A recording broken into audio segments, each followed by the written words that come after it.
The priming that is in play at any given moment can change the outcome of how we think or what happens in our stimulus response cycle. As mentioned, I'm taking that two-step process that occurs in less than a second and breaking it into 8 steps. Priming is the third of those steps. While words are not the only tool we have for priming, it is one of the areas that's most accessible, probably provides the best return on effort because it's the words we use are so often overlooked in terms of managing our own behavior. We think that they don't matter. We've heard 7%, but I'm telling you, they matter. And you can run experiments with yourself to show that. Before jumping into today's focus on transformational vocabulary, I want to give you 2 examples of priming that caused me to take a second look at this area. And I thought I understood it. I thought I understood priming fairly well.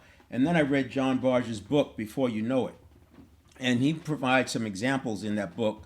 And some of these examples are also in Robert Cialdini's book, Persuasion. Robert Cialdini, he wrote the book Influence sometime in the late 80s. And that was the first introduction I had to the cognitive biases and how priming is such a powerful tool. And also the words we use. The simple word, I talked about it last week or the week before, the simple word of adding because into a sentence can actually change the compliance regardless of what follows behind it. So the 2 priming examples, most of us have heard about the experiment where they told teachers that the blue-eyed kids were smarter than the brown-eyed kids, and they've done other ones. They've done the kids in this row or in these rows are smarter than the kids in those rows. They've run the experiment different ways to try to take out bias.